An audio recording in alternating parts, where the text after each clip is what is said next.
మంచి డిస్కషన్ని ఇనిషియేట్ చేసినందుకు స్టూడెంట్స్కు మనస్ఫూర్తిగా అభినందనలు తెలియజేస్తున్నాను.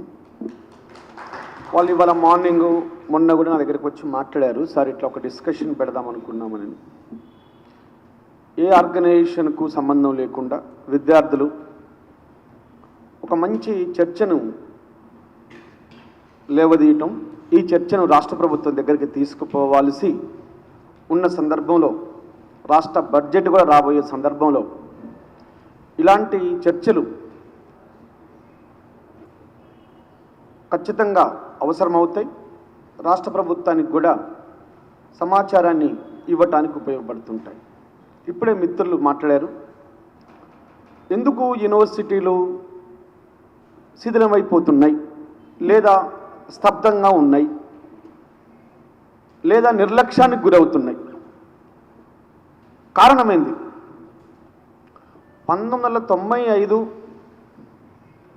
సరళీకృత ఆర్థిక విధానాల తర్వాత ప్రైవేట్ రంగంలో విద్యా సంస్థల స్థాపన జరిగిన తర్వాత లిబరలైజేషన్ పాలసీస్ విద్యారంగాన్ని ప్రభావితం చేసిన తర్వాత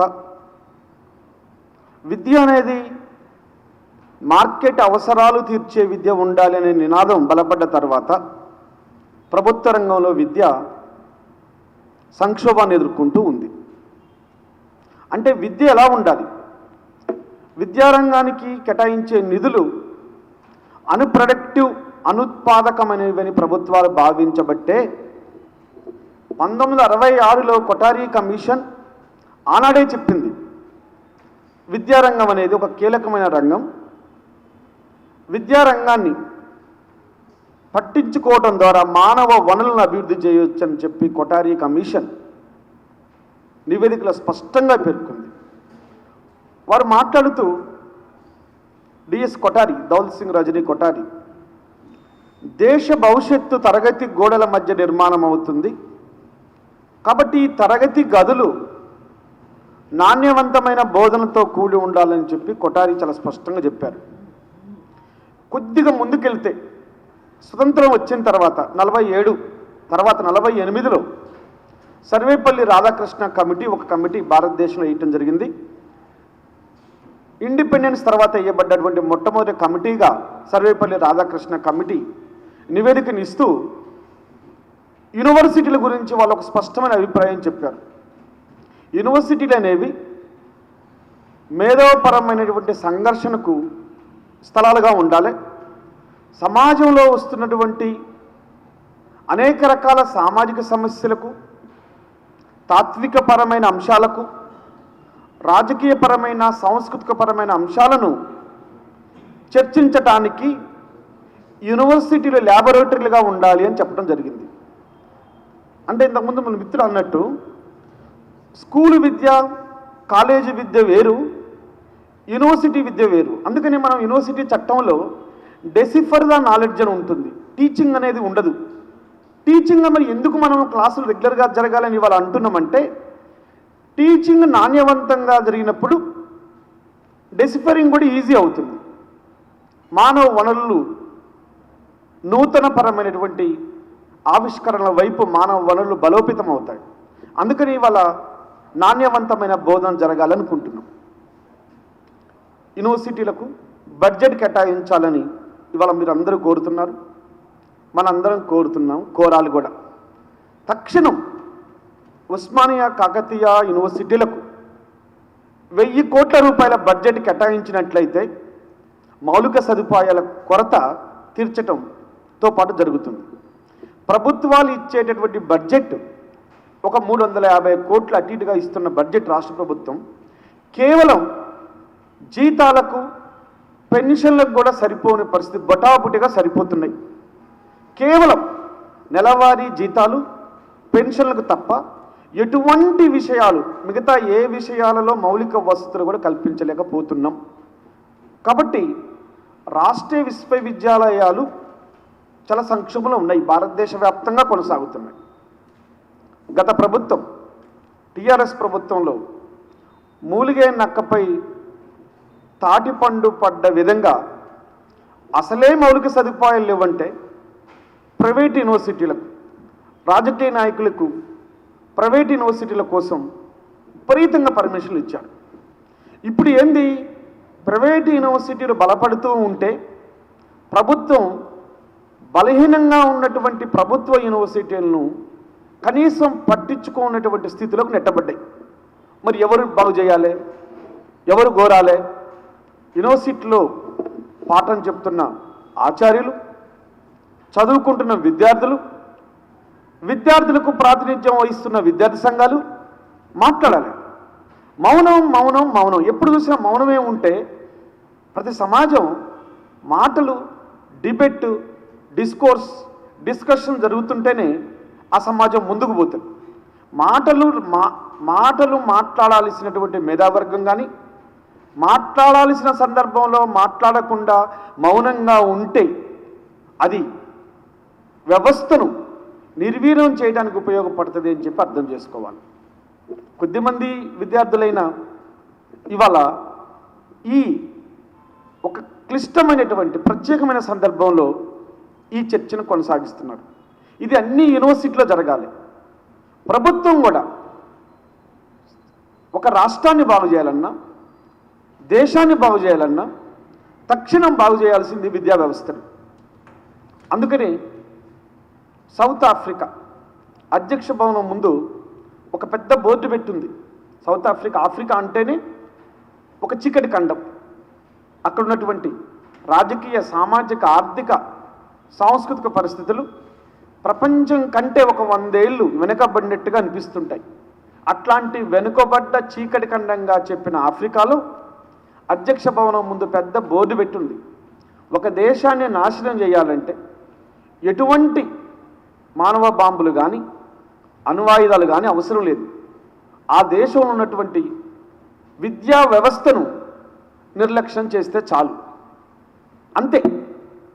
75 ఏళ్ళు అవుతుంది స్వతంత్రం వచ్చిన 50 ఏళ్లలోనే చిన్న చిన్న దేశాలు అభివృద్ధి చెందిన దేశాలుగా, సూపర్ పవర్ దేశాలుగా పోతుంటే ఈ భారతదేశానికి వచ్చిన దరిద్రం ఏంటంటే 1000 సంవత్సరాల కాలం నాటి అసలు ఎక్కడా రాయబడని, ఎక్కడా చర్చించబడని, ఎక్కడా ఇది ఒక మానవత్వం కూడా చెప్పబడని అసమానత్వాన్ని సనాతన ధర్మంగా ఇవాళ ముందుకు తీసుకొచ్చి పెద్ద ఎత్తున ప్రాజెక్టు చేస్తున్నారు. దీనిపైన చర్చ జరగాలి. ఒక పక్కేమో చంద్రమండలంకు పోవాలి, శాస్త్ర సాంకేతిక రంగాల్లో చంద్రమండలంలో ఒక పక్క మానవ నివాసానికి అవసరమైనటువంటి సదుపాయాలు కల్పించాలని ప్రపంచం అంతా పోతుంటే భారతదేశం లాంటి దేశంలో సనాతన ధర్మం, సనాతన ఆచారాలు ఏదన్నా చెప్తే ఇది 1000 సంవత్సరాల క్రితమే చెప్పారంటారు. హెలికాప్టర్ అంటే ఇది ఆల్రెడీ ఉందంటారు, ఫలానా ఉందంటే ఇది ఉందంటారు. ఎక్కడ ఉంది అంటే ఆధారాలు చెప్పరు. అంటే తిరోగమన భావజాలం ఉన్నంతకాలం ప్రభుత్వాలు ఎప్పుడు యూనివర్సిటీల పట్ల, ఉన్నత విద్య పట్ల ఒక మంచి ఆలోచన చేయలేవు. ప్రపంచంలో మొట్టమొదటి విశ్వవిద్యాలయాలు గ్రీకు దేశంలో పెట్టబడ్డాయి. మనం సోక్రటీస్, ప్లేటో, అరిస్టాటిల్ అనే 3 తత్వవేత్తల గురించి చదువుతుంటాం.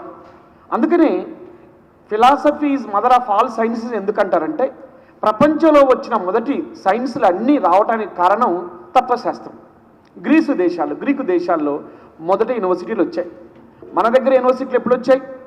నలంద, తక్షశిల, వల్లభి విశ్వవిద్యాలయాలు ఇవి ప్రాచీన భారతదేశ చరిత్రలో చదువుకుంటాం. కానీ ఆ యూనివర్సిటీల్లో ఒక్క బుద్ధిస్ట్ సబ్జెక్టులు మినహాయిస్తే వేదిక సబ్జెక్టులన్నీ పురాతనమైన భావజాలాన్ని, ఆచార సాంప్రదాయాల్ని సిలబస్గా రూపొందించాయి తప్ప సమాజం ముందుకు పోవాలంటే, సమాజ దమనం ముందుకు సాగాలంటే ఏ సిలబస్ ఉండాలని ఏ ప్రాచీన విశ్వవిద్యాలయాలు చెప్పబడలేదు.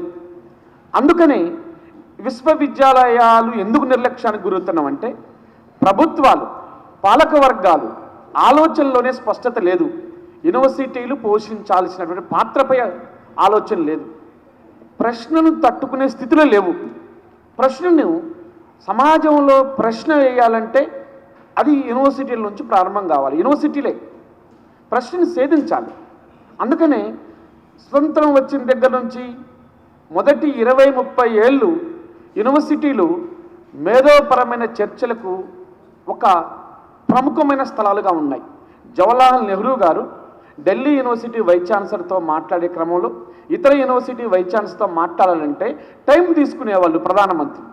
యూనివర్సిటీల యొక్క స్వయం ప్రతిపత్తిని ఎప్పుడు ఏ ప్రభుత్వం, ముఖ్యంగా మొదటి 20-30 ఏళ్ల పాటు 66, 67కి కొఠారీ కమిషన్ వస్తే 86 విద్యా విధానం దాకా యూనివర్సిటీలు స్వయం ప్రతిపత్తితో ఉన్నాయి. ఎప్పుడైతే 86 విద్యా విధానం వచ్చిందో అప్పటి నుంచి యూనివర్సిటీల్లో ఇంటర్ఫిరెన్స్. ఇప్పుడు 95 తర్వాత యూనివర్సిటీ క్లాస్ రూములు మార్కెట్కు అనుసంధానం చేయబడాలి. అసలు స్కిల్డ్ యూనివర్సిటీలను వచ్చాయి. స్కిల్డ్ యూనివర్సిటీలు ఓకే, కానీ యూనివర్సిటీల్లో చదువు అనేది సమాజానికి, సమాజ పురోగతికి ఉపయోగపడాలి తప్ప యూనివర్సిటీల్లో చెప్పే చదువు పిల్లవాడికి రేపు మార్కెట్లో ఉపయోగపడే చదువు, అంబానీ ఆదానీ కంపెనీల్లో పనిచేసేటువంటి వాళ్ళకు ఉపయోగపడే వాళ్ళని ఉద్దేశించి కోర్సులు ఉండవు. ఆల్రెడీ వాళ్ళ యూనివర్సిటీలు వాళ్ళకున్నాయి, వాళ్ళ యూనివర్సిటీలో వాళ్ళు చదువుకుంటారు. అందుకని ఇక్కడ 2 రకాల అంశాలు.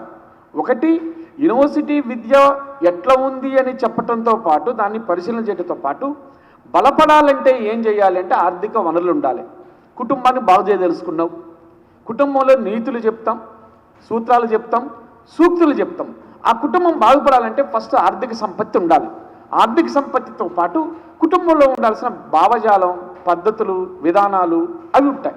యూనివర్సిటీలు బాగుపడాలన్నా ముందు బడ్జెట్ రూపొందించాలి, బడ్జెట్ని అలొకేషన్ చేయాలి. యూనివర్సిటీస్కు ఒక 1000 కోట్ల బడ్జెట్ ఇచ్చి, ఒక 5 ఏళ్ల టైం ఇచ్చి, ఈ 5 ఏళ్ల టైంలో ఈ 1000 కోట్ల రూపాయల బడ్జెట్ని మౌలిక వసతులు కల్పిస్తే యూనివర్సిటీలు ఎందుకు అభివృద్ధి కావు?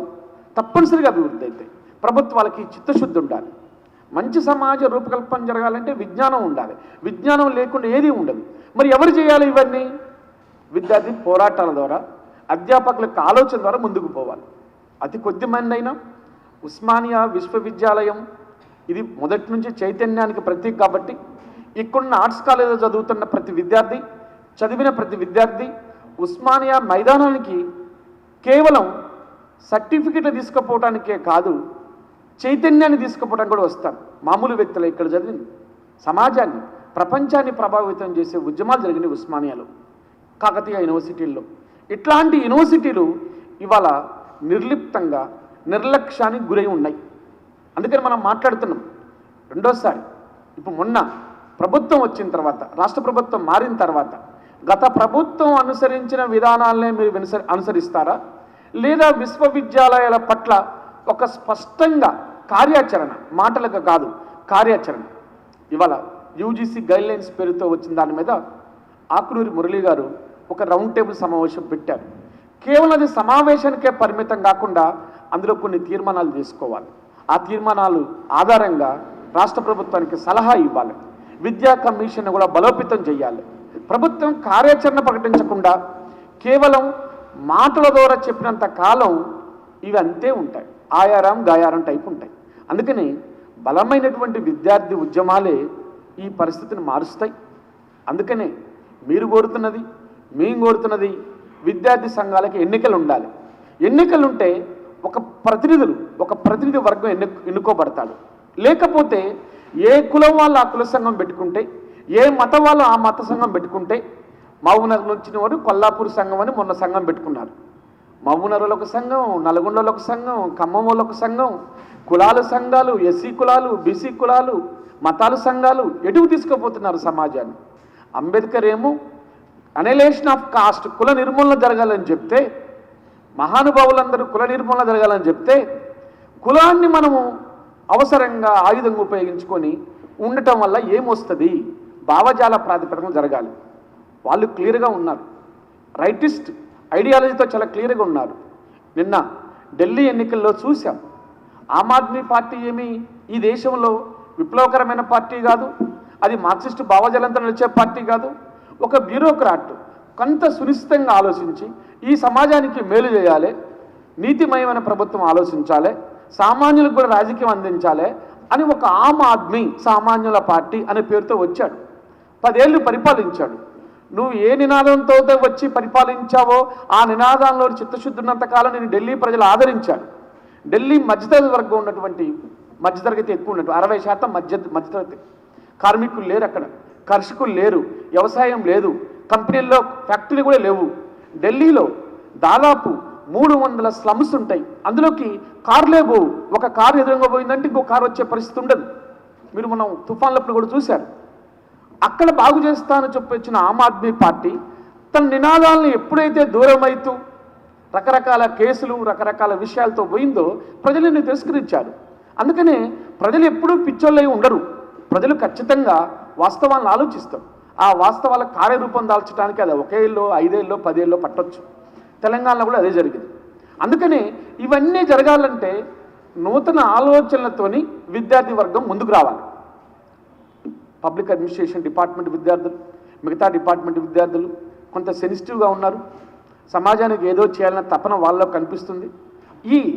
ఈ విద్యార్థి సంఘాలకు అతీతంగా సమాజానికి ఏదో చేయాలన్న తపన విద్యార్థులు మీ లక్ష్యాన్ని మీరు నిర్దేశించుకోవాలి. లక్ష్యం లేకుండా ఊరికే వచ్చి మాట్లాడితే అనార్గనైజ్డ్గా సంఘటితంగా నీ శక్తి ఎప్పుడు నిలబడదు. సంఘటితం కావాలంటే దానికి ఒక ప్రాతిపదిక ఉండాలి, ఒక బలమైన పట్టుదల ఉండాలి. ఆ బలమైన పట్టుదలతో పోతే ఖచ్చితంగా విద్యార్థి ఉద్యమాలు బలంగా నిర్మించవచ్చు, విద్యార్థి సంఘాలు ఎన్నికలు నిర్వహించవచ్చు. విద్యార్థి సంఘాలు ఎన్నికలు ఉన్నప్పుడు ఎన్నిక కాబడినటువంటి విద్యార్థి ప్రతినిధులు రాష్ట్ర ప్రభుత్వంతో చర్చిస్తారు. 70 దశకంలో జార్జిరెడ్డి తర్వాత జంపాల ఎంతమంది విద్యార్థి నాయకులు ఈ సమాజాన్ని ప్రేరేపించారు? ఎంతోమంది. జార్జిరెడ్డికి అయితే ఆ కాలంలో జార్జి తెలుసు అని చెప్పుకోవడానికే పోటీలు పడేవాళ్ళు, జంపాల తెలుసు అని చెప్పుకోవడానికే పోటీలు పడేవారు. కారణం ఏంటంటే వాళ్ళకున్నటువంటి అకాడమిక్ మేధోపరమైన పరిజ్ఞానం, సామాజిక స్పృహ, అన్నిటికీ మించి కమిట్మెంట్ అనేది ఇంపార్టెంట్. సమాజానికి మనం ఏమి ఇస్తున్నాం అనేది ఇంపార్టెంట్. అంతేకాని నీ వ్యక్తిగతపరమైన విషయాల ప్రస్తావన కాదు. What is your contribution to the society అనేది చూడాలి తప్ప ఒక మనిషిని ఇవాల్యుయేట్ చేసేటప్పుడు సమాజానికి ఏమి ఇస్తున్నాం అనేది చూడాలి. అట్లా ఆ కాలంలో 70వ దశకంలో యూనివర్సిటీలు ఒక్క వ్యక్తిని ఎగిసిపడ్డాయి కాబట్టి యూనివర్సిటీల స్వయం ప్రతిపత్తి ఉంది. ఇప్పుడు యూనివర్సిటీల అటానమీ ఎందుకు దెబ్బతింటుందంటే బలమైనటువంటి విద్యార్థి ప్రాతినిధ్యం లేదు. ఒక ఉస్మానియాలో సుమారుగా 50 నుంచి 60 విద్యార్థి సంఘాలు, ఇంకా మాటకు వస్తే ఎక్కువ కూడా ఉన్నాయి. ఈ సంస్కృతి పోవాలి, ప్రతినిధులు రావాలి. ఆర్ట్స్ కాలేజ్ ఒక ప్యానెల్, సైన్స్ కాలేజ్ ఒక ప్యానెల్, ఇంజనీరింగ్ కాలేజ్ ఒక ప్యానెల్. ఇవాళ కొత్త ఏం కాదు, 90ల నుంచే ఈ కల్చర్ లేదు, 90లకు ముందుంది. అదే విద్యార్థి సంఘాల ఎన్నికలు నిర్వహిస్తే రేపు ప్రజాస్వామ్యంలో, రేపు మెయిన్ సమాజంలో వాళ్ళు భాగస్వామ్యం అవుతారు. ప్రభుత్వం దృష్టికి విద్యార్థి సమస్యలు తీసుకుపోతారు.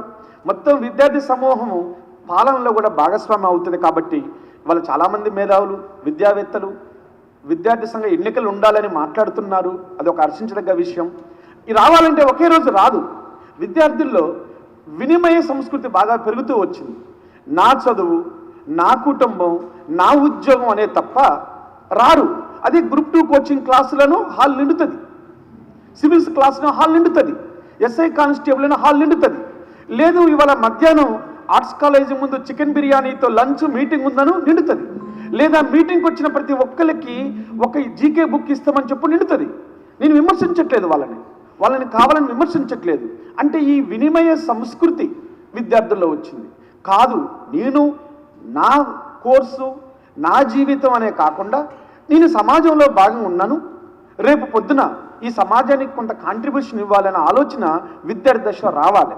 అట్లా వచ్చినప్పుడే ఈ సమాజానికి అర్థం. మనిషి పుట్టినవాడు చచ్చిపోతూనే ఉంటాడు. అది 30 ఏళ్ళక చచ్చిపోతావా, 60 ఏళ్ళక, 80 ఏళ్ళక. చావటం అనేది, జీవితంలో మరణించడం అనేది డిసైడే. ఎవరు ఈ భూమి మీద ఉండరు. కానీ వచ్చినవా పోయినవా అనే కాదు. ఈ జీవించున్న కాలంలో మనం ఈ సమాజానికి ఏం చేసినాం? కరెక్ట్ చేసినామా? ఈ సమాజ పురోగతి కోసం చేసినామా? ఎంతోమంది త్యాగం చేస్తేనే ఈ పార్టీ అనుభవం, ఈ పార్టీ మన రకమైనటువంటి అవకాశాలు మనం పొందుతున్నాం. అందుకని విద్యార్థి దశ అది ఉండాలి. అది లేదు. ఇది ఒకటి ప్రధానమైనటువంటి లోపం ఈనాటి యువతలో. ఆలోచించుకోవట్లా. టైం దొరికితే వాట్సాప్, ఫేస్బుక్, ఇన్స్టాగ్రామ్, లేదంటే సరదాగా గడుపుదాం. ఇదే తప్ప ఏదో ఒక నీ సమయంలో ఎంతో కొంత సమయం, 1 గంట, 2 గంటలు, 5 గంటలు, రోజులో కొంత సమయం ఈ సమాజంలో నేను ఉన్నాను, ఈ సమాజానికి ఏదైనా చేయాలని ఒక వ్యక్తి అనుకొని ఒక సమిష్టి సమూహంగా ఏర్పడి ఇలాంటి డిస్కషన్స్ పెట్టాలి. పెడితేనే అవుతుంది. ఎవరో ఏదో వచ్చి ఏదో చేస్తారంటే ఎవ్వరు రారు, ఎవరు చెయ్యరు. ఆర్ట్స్ కాలేజే ఈ తెలంగాణ రాష్ట్రానికి మొత్తం ఉస్మానియా యూనివర్సిటీయే కేంద్రం. ఉస్మానియా యూనివర్సిటీలో ఒక చర్చ జరుగుతుందంటే అది మిగతా యూనివర్సిటీపై పడుతుంది, ప్రత్యక్షంగానో పరోక్షంగానో. ఆ చర్చను చేయాలి, జనాన్ని కదిలించాలి. Teacher non teaching post fill up చేయాలంటూ చెయ్యాలి. అంటే ఎందుకు నువ్వు చర్చ చేయకపోతే ఎవరు ఇవ్వరు. ఏ కాలంలోనైనా మండల కమిషన్ దగ్గర కానీ, యాంటీ రిజర్వేషన్ మూమెంట్లో కానీ, సమాజంలో మూమెంట్ వచ్చిన ప్రతిసారి ఒక చర్చ, ఒక మేధోపరమైన చర్చ కొనసాగుతుంటేనే అది సమాజంలోకి పోవాలి. వాళ్ళ రాష్ట్ర ప్రభుత్వం కూడా కొంత సానుభూతితో ఉన్నట్టు మనకి కనిపిస్తూ ఉంది. అట్లీస్ట్ ఒక చర్చించేటటువంటి, కలిసేటటువంటి మన అభ్యర్థనను చెప్పుకునే అవకాశం అయితే ఉన్నట్టుగా అనిపిస్తుంది రాష్ట్ర ప్రభుత్వంలో. ఈ అనుకూల అంశాన్ని ఈ కాలంలో ముందుకు తీసుకుపోవాలి. అందుకే ప్రధానంగా మీరు విద్యార్థి సంఘాల ఎన్నికలు నిర్వహించాలనే ఒక డిమాండ్తో ముందుకు రావాలి. విద్యార్థి సంఘ ఎన్నికల వల్ల చదువులు ఆగమవుతాయి, రక్తపాతం జరుగుతుంది, హత్యలు అవుతాయి. ప్రపంచంలో, సమాజంలో జరిగే మరణాలలో విద్యార్థి సంఘ ఎన్నికల ద్వారా జరిగే రక్తపాతం ఎంత? 0.001% కూడా కాదు. అది వాస్తవం కాదు. సమాజంలో విద్యార్థి సంఘాల ఎన్నికలు రాష్ట్రంలో ఉంటే, విశ్వవిద్యాలయాల్లో ఉంటే, టీ కొట్ల దగ్గర, క్లాస్ రూముల్లో, సెమినార్ హాల్లో సమాజం గురించి, విద్య గురించి చర్చ సాగుతుంది, పోటీ వాతావరణం ఏర్పడుతుంది. విద్యార్థుల యొక్క మనసులు గెలుచుకోవటానికి, రేపు ప్రజాస్వామ్య పరిపాలనలో భాగం కావటానికి, రేపు సరైనటువంటి నిజాయితీ ఉన్నటువంటి నాయకులు రావటానికి అవకాశం ఉంటుంది. యూనివర్సిటీ ఎన్నికలు 90 తర్వాత లేవు కాబట్టి ఇవాళ ఎవరు ఎమ్మెల్యేలుగా పోటీ చేస్తున్నారు? భూములు ఉన్నవాళ్ళు, ఉన్నత వర్గాల వాళ్ళు, వ్యాపారం చేస్తున్న వాళ్ళు, 50 బ్రాండీ షాపులు, 50 వైన్ షాపులు ఉన్నవాళ్ళు, రియల్ ఎస్టేట్ వెంచర్లు వేసిన వాళ్ళు ఎమ్మెల్సీలుగా, ఎమ్మెల్యేలుగా పోటీ చేస్తున్నారు. నువ్వెందుకు పోటీ చేయొద్దు? అదే విద్యార్థి సంఘాల ఎన్నికలు ఉంటే, ఈ ఎన్నికల్లో గెలిచినటువంటి ప్యానెల్లో గెలిచినటువంటి వాళ్ళు రేపు నిజమైన శాసనసభలు అడగబెట్టడానికి అవకాశం ఉంటుంది. డబ్బులతో అన్నీ కొనలేము. నాకు తెలిసిన ఒక మిత్రుడు, జర్నలిస్ట్, బీహార్లో సిపిఐఎంఎల్ లిబరేషన్ ఒక పార్టీ ఉంది. అక్కడ 5 గెలిచిన 5 కేవలం సాధారణ కుటుంబం నుంచి వచ్చారు. ఆమ్ ఆద్మీ పార్టీలో గెలిచినటువంటి రిక్షా పుల్లర్లు, ఇంట్లో పనిచేసే వాళ్ళు, డ్రైవర్లు, ఎంతమంది సామాన్యులు చట్టసభల్లో ఉండబట్టే 10 ఏళ్ల పాటు నడిపారు. అది ఈ సమాజంలో, తెలంగాణలో రావాలంటే విద్యార్థి సంఘాల ఎన్నికల ద్వారా, ఆ ఎన్నికల్లో ఎన్నిక కాబట్టినటువంటి ప్యానెల్ రేపు సమాజంలో మెయిన్ స్ట్రీమ్ పాలిటిక్స్లోకి ఎంటర్ కావడానికి అవకాశం ఉంటుంది. విద్యార్థి సంఘాల ఎన్నికలు నిర్వహించడం రాజకీయ పార్టీలకి, అంత ముఖ్యంగా పాలకవర్గ రాజకీయ పార్టీలకి ఇష్టం ఉండదు. ఎందుకంటే ఆల్టర్నేటివ్ లీడర్షిప్ ఇక్కడ తయారైతే వాళ్ళ కుటుంబంలో ఉన్నటువంటి వాళ్లకు సీట్లు రావు. మీరు సీట్లు కావాలని డిమాండ్ చేస్తారు, సమాజాన్ని ప్రభావితం చేస్తారు మీరు. కాబట్టి సమాజాన్ని ప్రభావితం చేస్తారు. కాబట్టి అసలు ఎన్నికలే వద్దంటారు. ఎన్నికలు లేకుండా ఉంటే ఈ 30 ఏళ్ళలో ఏం జరిగింది? ఎమ్మెల్యే కొడుకు ఎమ్మెల్యే అయ్యిండు, మంత్రి కొడుకు ఎమ్మెల్యే అయ్యిండు, 100 ఎకరాలు ఉన్నోడు ఎమ్మెల్యే అయ్యిండు, వెంచర్ వేసినోడు ఎమ్మెల్యే అయ్యిండు, అప్రకాశుడు ఎమ్మెల్యే అయ్యిండు. మరి దళితుల పరిస్థితి ఏంది? గిరిజనుల పరిస్థితి ఏంది? ఆదివాసుల పరిస్థితి ఏంది? మనం ఈ ఫ్యాన్ల కింద కూర్చున్నాం. మీరు మహబూబ్నగర్ బోండి, పాలమూరు, చెంచుగూడలకు బోండి, ఇప్పటికీ 10th క్లాస్ కంటే ఎక్కువ చదవల. మనము ఉపయోగించిన బట్టలు తీసుకుపోయి కొన్ని ఎన్జిఓలు వేస్తే ఆ బట్టలు వేసుకుంటున్నారు. అందుకనే ఈ ఫస్ట్ జనరేషన్ రావాలంటే ఎక్కడో ఒక దగ్గర రావాలి. విద్యార్థి సంఘాల ఎన్నికలు వస్తే 1000 కోట్లు కాదు, 2000 కోట్లు బడ్జెట్ ఇవ్వాలని చెప్పి నువ్వు గట్టిగా కోరుతావు. కాబట్టి ఎన్నికలు నిర్వహించడం పైన రాష్ట్ర వ్యాప్తంగా మీరు ఒక టీం అయ్యైనా సరే యూనివర్సిటీలో తిరగాలి, చైతన్యం చేయాలి. 1000 అనే సంఖ్య కూడా నేను ఎప్పుడు ఒకటే నమ్ముతాను. 1000 అనే సంఖ్య కూడా 1 నుంచే స్టార్ట్ అవుతుంది. ఎంతమందితో మనం చేస్తున్నామనే కాదు, ఎంత కమిట్మెంట్ ఉన్నతో చేస్తున్నాం అనేది ఇంపార్టెంట్. Commitment matters. అందుకని మీరు చేస్తున్న ప్రయత్నం మంచిది. దీన్ని కాంక్రీట్గా, స్పష్టంగా అవకాశవాద శక్తులు, అవకాశవాద వ్యక్తులు రాకుండా నిజాయితీగా సమాజాన్ని, విద్యా వ్యవస్థను బాగు చేయాలని మీరు ఒక తపనతో ఇక్కడ మంచి కార్యక్రమం ఏర్పాటు చేశారు. ఇది ఒక మంచి కార్యక్రమం. ఇది ఇట్లా కొనసాగుతుండాలి. నేను, నా ఉద్యోగం, నా కుటుంబం, నా ఇల్లు, నా కారు అనే దాని నుంచి మన సమాజం, ఇది ఒక సమాజంలో భాగం. మనం వ్యక్తులం. పోయేటప్పుడు ఎవరు ఏమీ మూట కట్టుకొని వెళ్ళరు. ఉన్నంతకాలం ఆనందంగా ఉండాలి. నీ వ్యక్తిగతపరమైన విషయాలతో పాటు ఈ సమాజంలో మనం బాధ్యులం, ఈ సమాజంలో మనం బాధ్యతాయుతమైన పౌరులం. కాబట్టి ఆ బాధ్యతను నిర్వర్తించాలంటే, ఇట్లాంటి ఆలోచనలు రావాలంటే విద్యార్థులు సంఘటితం కావాలి, విద్యార్థి సంఘ ఎన్నికలు రావాలి. ఉస్మానియాలో ఒకప్పుడు భావజాల సంఘర్షణ జరుగుతుండేది. ఒకప్పుడు ఒక ఆర్థికపరమైన, రాజకీయపరమైన, సాంస్కృతికపరమైన పోరాటాల నుంచి వచ్చిన స్ఫూర్తితో ఉద్యమాలు జరిగాయి. ఈ యూనివర్సిటీలో నాకు 25 ఏళ్ళ అనుబంధం ఉంది. ఈ 25 ఏళ్ళుగా విద్యార్థి నాయకుడిగా ఉన్నాను, విద్యార్థిగా ఉన్నాను, ఇవాళ యూనివర్సిటీ అధ్యాపకుడిగా ఉన్నాను. ఈ కాలాన్ని నేను చూశాను. విద్యార్థులు నిర్లక్ష్యంగా, లక్ష్యం లేకుండా కేవలం వాళ్ళు ఒక మెటీరియలిస్టిక్ ప్రపంచంలో బతుకుతున్నారు. ఒక సంఘం ఉంటే, ఒక సంఘాలకు ఎన్నికలు ఉంటే చర్చ సాగుతుంది, ఏది మంచిది ఏది చెడ్డదని. కాబట్టి ఆ చర్చ ద్వారా ఇక మిగతా అన్ని రాము చెప్పినవి అన్నీ ఇంతకుముందు మీకు ప్రిన్సిపల్ గారు వచ్చి చెప్పుకుంటే ఆయన చెప్పినవి అన్నీ, ఇవన్నీ కావాలంటే ఎన్నికలు కావాలంతే. ఎన్నికలే పరిష్కారం. అది ఒక యాంటీబయాటిక్ అనమాట. జిందా తిలిస్మాత్ అనమాట. యూనివర్సిటీకి సంబంధించినంత వరకు జిందా తిలిస్మాత్ అనేది విద్యాసంఘ ఎన్నికలు. ఎన్నికలు నిర్వహిస్తే బడ్జెట్ వస్తుంది, ఎన్నికలు నిర్వహిస్తే టీచింగ్ నాన్ టీచింగ్ పోస్టులు వస్తాయి, ఎన్నికలు నిర్వహిస్తే స్కాలర్షిప్లు ఉరుక్కుంటూ వచ్చి అడ్మినిస్ట్రేటివ్ బిల్డింగ్లో కూర్చుంటాయి, మెస్ బిల్లులు అన్నీ పెంచుతారు. అన్నిటికీ మీరు లాస్ట్ పెట్టారు కదా, అది ఫస్ట్కు తీసుకురావాలి. విద్యాసంఘ ఎన్నికలు వస్తే మిగతా అన్నీ ముఖ్యమంత్రులు పిలుస్తారు చర్చలకి, మంత్రిమండలి పిలుస్తారు చర్చలకి. ఆ వైభవోపేతమైన చరిత్ర మనకుంది. కాబట్టి ఒకటే సింగిల్ ఎజెండాతో విద్యార్థి ఎన్నికలు నిర్వహిస్తే ప్రజాస్వామ్య వాతావరణం ఉంటుంది. దీనికి రేపు పొద్దున శాసనసభల్లో, చట్టసభల్లో మంత్రులుగా మీరే ఉంటారు. మన వయసు 46 అయినా నేను రాము పాఠం చెప్పుకుంటుంటున్నాం. 45 ఏళ్ళకి ముఖ్యమంత్రులు అయ్యారు. అతీషి ఢిల్లీ ముఖ్యమంత్రి అయింది. అతీషి MBA చదివింది. వాళ్ళిద్దరూ పేరెంట్స్ ఇద్దరు ప్రొఫెసర్సే. ఎంత సింపుల్గా ఉంటుంది అతీషి. ఇక్కడ మన చిత్తూరు దగ్గర మదనపల్లి దగ్గర ఒక ప్రైవేట్ స్కూల్లో టీచర్ ఆమె. అతీషి ప్రైవేట్ స్కూల్లో టీచర్ మన దగ్గరే పనిచేసింది. అక్కడ ఆ స్టేట్ ఆమె. తర్వాత ఇక్కడ నుంచి అక్కడ పోయిన తర్వాత ఈమె యొక్క యాక్టివ్నెస్ని చూసి కేజ్రీవాల్ టికెట్ ఇచ్చాడు. వినయ విధేయతను చూసి ముఖ్యమంత్రిగా చేసింది. 30 ఏళ్ళకి హాస్టల్లో ఉండి, 35 ఏళ్ళకి హాస్టల్లో ఉండి నాన్న పంపిస్తాడా, అన్న పంపిస్తాడా, డబ్బులు కాదు. జీవితం ఒక్కసారే. ఈ ఒక్క జీవితాన్ని పర్పస్ఫుల్గా ఉపయోగించుకోవాలి, పోరాటంతో ఉపయోగించుకోవాలి. పోరాటం లేకపోతే జీవితాన్ని మార్చుకోలేము. మనం కేవలం 4 బిట్లు చదివి ఉద్యోగం తెచ్చుకొని కుటుంబంలో ఉంటే మనం ఏమి సాధించలేము. కలెక్టివ్గా ఉండాలి, కలెక్టివ్గా పోరాటం చేయాలి. దానికోసం చిత్తశుద్ధి ఉన్నటువంటి యువకులు ఒక గ్రూపుగా, ఒక సమూహంగా ఏర్పడి ఈ సమాజాన్ని మార్చడానికి బయలుదేరితే ఒక 5 ఏళ్లలో 10 ఏళ్లలో మనం అనుకున్న ఒక మంచి సమాజం, పేదవాళ్ళు అందరూ ఆత్మగౌరవంతో బతికే సమాజం వస్తుంది. రావటానికి విద్యార్థి సంఘ ఎన్నికలు కూడా ఒక ముఖ్యమైనటువంటి పాత్రను పోషిస్తాయి. సంవత్సరానికి ఒక ప్యానల్ వస్తుంది. 10 ఏళ్లలో ఎంతమంది లీడర్లు తయారవుతారు. ఒక కాలేజీ నుంచి, ఒక యూనివర్సిటీ నుంచి ఇంతమంది లీడర్లు, ఒక 150 మంది లీడర్లు ప్రతి సంవత్సరం అంటే 10 ఏళ్లలో 1500 మంది లీడర్లు రాజకీయ పార్టీలను గల్లబట్టి అడుగుతారు. పార్టీ ఆఫీసుల్లో 100 కోట్ల నోటికి టికెట్ ఇస్తావా, సమాజం కోసం పనిచేసేవాడికి ఇస్తావా? మళ్ళీ సీన్ రివర్స్ అవుతుంది. నాయకత్వ లక్షణాలు ఉన్న వాళ్ళు చట్టసభల్లో కూర్చుంటారు, నిజాయితీ ఉన్న వాళ్ళు చట్టసభల్లో కూర్చుంటారు. దాని ద్వారా చట్టసభల్లో ప్రజా ఉపయుక్తమైన చర్చలు కొనసాగుతాయి.